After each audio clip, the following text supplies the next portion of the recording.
पिछले सेशन में हमने डेटा टाइप की जानकारी ली थी। इस सेशन में हम देखेंगे डेटा टाइप को किस प्रकार से प्रैक्टिकल रूप में प्रयोग किया जा सकता है। हमारे पास यहाँ पे यदि देखें तो दो पार्ट आपके लिए अवेलेबल रहते हैं। डेटा टाइप, जिससे आप ये बता सकते हैं कि किस तरह का डेटा स्टोर करना है, आप वेरिएबल में किस प्रकार का डेटा स्टोर करना चाहते हैं, और वेरिएबल नेम जो मेमोरी लोकेशन का नाम होता है। तो दो चीज़ें बड़ी रिक्वायर्ड रहती हैं जब भी आपको वेरिएबल्स बनाने हैं। तो आइए देखते हैं किस प्रकार से हम प्रैक्टिकली इसको प्रयोग कर सकते हैं। इसके लिए हम अभी var test.java का एक प्रोग्राम है उसको प्रैक्टिकल रूप में समझेंगे, लेकिन उससे पहले देखते हैं कि वेरिएबल बेसिकली डिक्लेयर कैसे किया जा सकता है। यहाँ सबसे पहले वाले बॉक्स में अगर हम देखें, यदि आप न्यूमेरिक डेटा स्टोर करना चाहते हैं तो इंटीजर का प्रयोग कर सकते हैं। रेंज छोटी हो तो बाइट का, और बड़ी रेंज हो तो आप लॉन्ग का प्रयोग भी कर सकते हैं। अभी मैंने यहाँ पे एग्जाम्पल के लिए int इंटीजर एक प्रयोग किया है। तो दो पार्ट मेरे पास कंप्लीट होते हैं। पहला पार्ट डेटा टाइप और दूसरा पार्ट a जो वेरिएबल का नाम है। तो मैंने a में 10 स्टोर किया है। कोमा डाल के आप दूसरा वेरिएबल भी डिक्लेयर कर सकते हैं, कैरेक्टर b, क्योंकि कैरेक्टर जो है वो टेक्सचुअल इन्फॉर्मेशन या अक्षर स्टोर करता है। तो हमने यहाँ पे b में g को स्टोर किया है। इसी तरह से दूसरे बॉक्स में वेरिएबल को क्रिएट किया गया है। इसमें हमने एक साथ डिक्लेयर न करके नीचे की तरफ डिक्लेयर किया है integer a, character b, a10, और b में वैल्यू भी हमने सबमिट की है। इससे नेक्स्ट बॉक्स में यदि आप देखें तो हमने जब क्रिएट किए हैं वेरिएबल, साथ ही वैल्यू को इनिशियलाइज कर दिया है। तो हमने अपनी कोडिंग को थोड़ा सा छोटा कर दिया है। आप ऐसा भी कर सकते हैं, यदि आप वैल्यू को साथ में देना चाहते हैं तो आप वैल्यू को साथ भी प्रोवाइड कर सकते हैं। नेक्स्ट हमने एक से ज़्यादा वेरिएबल को एक ही बार में डिक्लेयर किया है। ये सभी इंटीजर डेटा टाइप के हैं, ABC, तीनों वेरिएबल इंटीजर डेटा टाइप के हैं। तो जब भी आपको सेम डेटा टाइप के एक से ज़्यादा वेरिएबल चाहिए तो आप कोमा डाल के इनको एक साथ डिक्लेयर भी कर सकते हैं। आइए सबसे पहले हम var test.java का प्रोग्राम देखते हैं और देखते हैं किस प्रकार प्रैक्टिकली हम आसानी से वेरिएबल्स को क्रिएट कर सकते हैं। मैंने यहाँ एक्लिप्स को ओपन कर लिया है और लेफ्ट साइड जो मेरे पास पैनल अवेलेबल है उसमें से मैं वेरिएबल test.java को डबल क्लिक कर देता हूँ तो मेरे पास ये प्रोग्राम लोड हो जाएगा। सबसे पहले मैं आपको बताना चाहता हूँ, इसमें हम आसानी से वेरिएबल को क्रिएट कर सकते हैं। तो हमने यहाँ पे इंटीजर एक वेरिएबल क्रिएट किया है। उस वेरिएबल का नाम सैलरी है। क्योंकि इंटीजर डेटा टाइप है तो इसका मतलब है कि मैं इसमें कुछ न्यूमेरिक डेटा स्टोर करना चाहता हूँ। तो मैंने इसमें वैल्यू 10,000 स्टोर की है। अब इस वेरिएबल को जब आपने डिक्लेयर कर लिया है एक बार, तो बार बार इंटीजर लगाने की आवश्यकता नहीं रहती। केवल पहली बार इंटीजर लगाना होता है जब पहली बार आप इसे डिक्लेयर करते हैं। उसके पश्चात आप इसको कहीं भी वेरिएबल को प्रयोग कर सकते हैं और उसके लिए आपको बार बार इंटीजर लगाने की ज़रूरत नहीं है। इसमें आप न्यूमेरिकली डेटा स्टोर कर सकते हैं। जो डेटा स्टोर है उसे निकाल सकते हैं और प्रयोग कर सकते हैं। जैसे मैंने यहाँ पे सैलरी जो डेटा स्टोर है 10,000, उसमें 20,000 और जोड़ा है और फिर से सैलरी में दोबारा स्टोर कर दिया है।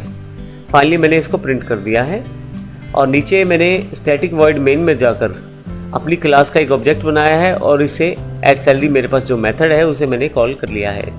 पहले मैं इसे रन करके देख लेता हूँ तो आप देखेंगे आउटपुट सैलरी 30,000 आ रहा है। तो इस तरह से आप आसानी से वेरिएबल बना सकते हैं। मान लीजिए आप कैरेक्टर वेरिएबल बनाना चाहते हैं तो कैरेक्टर टाइप करें। मैंने यहाँ पे कैरेक्टर a वेरिएबल बनाया है जिसमें मैंने वैल्यू भी a ही स्टोर की है। तो मैं चाहूँ तो इसको भी यहाँ पे प्रिंट करवा सकता हूँ। इसके लिए मैं इसे कॉपी कर लेता हूँ और यहाँ एंटर करके मैं कैरेक्टर वैल्यू को प्रिंट करवाता हूँ कुछ इस तरह से और यहाँ से प्रोग्राम रन कर देता हूँ दोबारा। आप देखेंगे कि इसमें भी वैल्यू हमारे पास a में कैरेक्टर a अवेलेबल हो गया है। मैं इसकी वैल्यू चेंज कर देता हूँ, कैपिटल A कर देता हूँ, दोबारा रन करता हूँ प्रोग्राम को। तो अब की बार देखिए कैपिटल A हमारे पास अवेलेबल हुआ है। तो इस प्रकार मैं आसानी से वेरिएबल्स को क्रिएट कर सकता हूँ। और मुझे पहले से बताना पड़ेगा कि डेटा टाइप क्या है वेरिएबल की, अर्थात मैं किस प्रकार का डेटा स्टोर करना चाहता हूँ वेरिएबल्स में। वेरिएबल्स की अधिक जानकारी या डेटा टाइप्स की अधिक जानकारी आप हमारी इससे पिछली सीरीज़ जो C++ या C सीरीज़ है उससे भी ले सकते हैं। आपके जावा के सेक्शन में भी हमने काफ़ी सारे चैप्टर्स के इंक्लूड किए हैं ताकि आप इन चीज़ों को और अच्छी और बेहतर तरीके से समझ पाएँ। इससे पहले कि हम इस सेशन को ख़त्म करें, मैं एक दो पॉइंट इंपॉर्टेंट डिस्कस कर लेता हूँ आपके साथ। यहाँ यदि आप देखें तो जब लॉन्ग वेरिएबल क्रिएट किया गया है L, उसमें 150 वैल्यू को स्टोर किया गया है, लेकिन पीछे की तरफ एक एल को प्रयोग किया गया है ये इंडिकेट करने के लिए कि ये जो वैल्यू है वो लॉन्ग है। तो इन्हें लिटरल्स कहते हैं और लिटरल्स का फ़ायदा ये रहता है कि आप अपनी वैल्यू को डायरेक्टली उस पर्टिकुलर डेटा टाइप को असाइन करते हैं जिस डेटा टाइप को आप असाइन करना चाहते हैं। जैसे एल लगाया है तो लॉन्ग वैल्यू ही मानी जाएगी और उस लॉन्ग वेरिएबल को असाइन की जाएगी।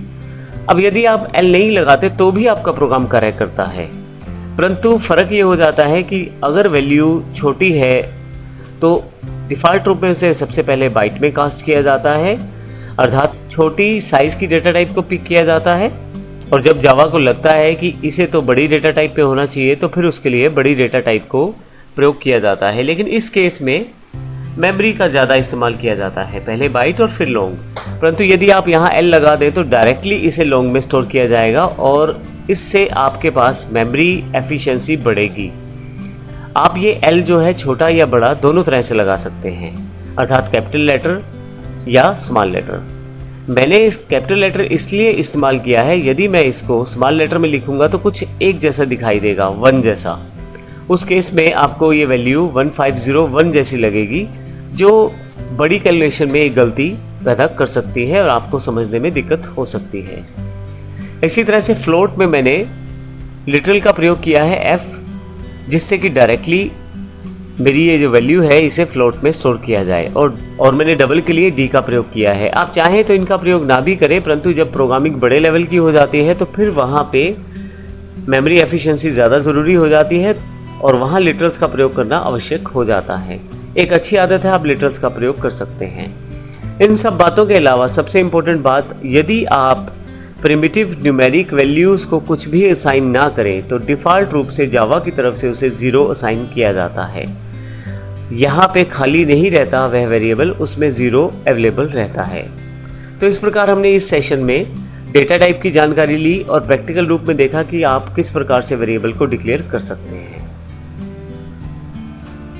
अगले सेशन में हम ऑपरेटर्स की जानकारी लेंगे। ऑपरेटर्स जो हैं किसी भी लैंग्वेज के बिल्डिंग ब्लॉक्स हैं।